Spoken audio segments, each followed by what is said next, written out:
mesdames et messieurs, nous nous retrouvons pour une vidéo de démontage d'un stylo. Ce stylo est le Scribo Ladota. C'est un stylo qui est dans une gamme de prix tout de même assez élevée. Je m'attends donc à la perfection. Jusqu'à présent, je ne l'avais pas démonté pour une très simple et très bonne raison. Je n'avais pas la clé pour retirer le piston. Sur des stylos de cette gamme de prix, usuellement ça ne me dérange pas parce que je m'attends à un piston de très bonne qualité et du coup pour la maintenance et le graissage, je passe plutôt du côté de la plume.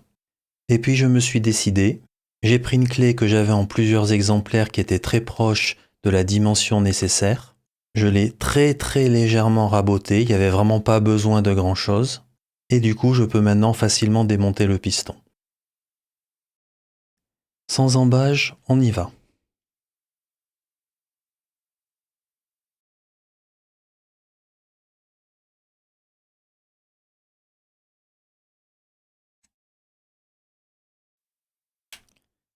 Alors il y a beaucoup de tours à faire.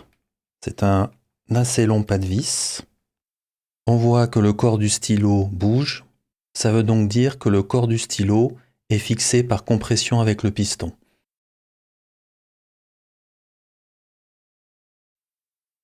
Ça y est.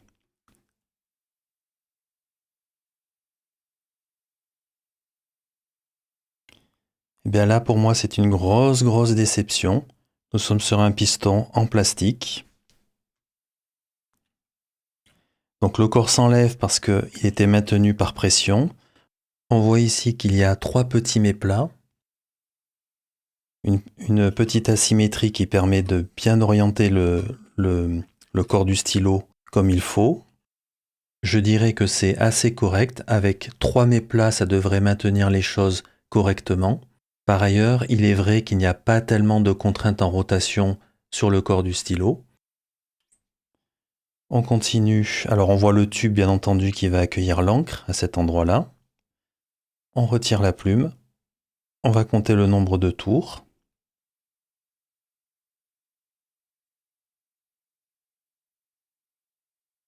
Bon, sur le nombre de tours, il n'y a pas de problème. On est à peu près sur 6, voire même un petit peu plus. Voilà, et à l'intérieur, rien de spécial.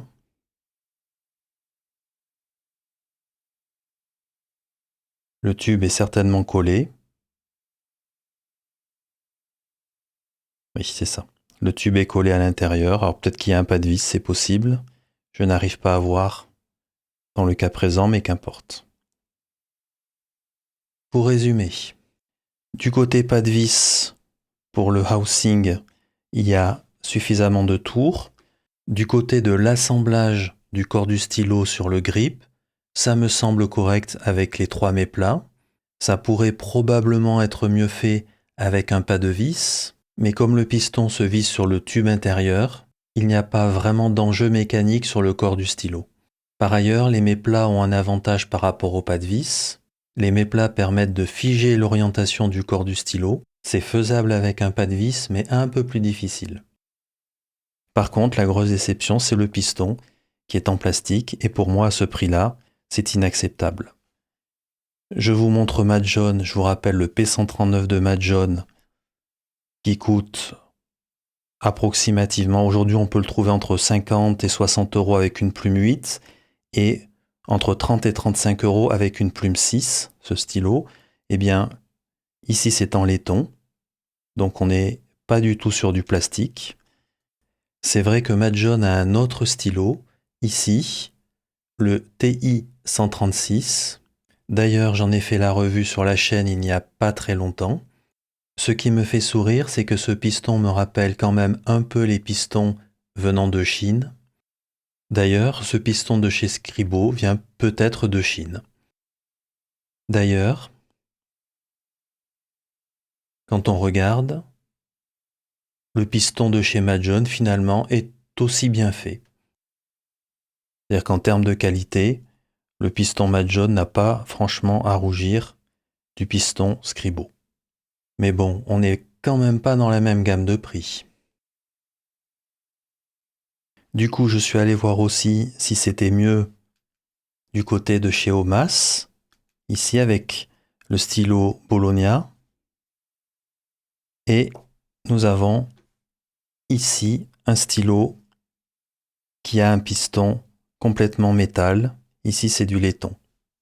Donc du côté de chez Omas, dont le stylo coûte tout de même 30% moins cher, ici, eh bien, nous avons le droit à un piston de qualité en métal, alors que chez Scribo, nous avons le droit à un piston en plastoc. Eh bien ça, c'est inexcusable de la part de Scribo. Quand on vend des stylos à ce prix-là, on doit avoir des pistons en métal. Je vous remercie pour votre attention et à bientôt. Why do you believe in what you see?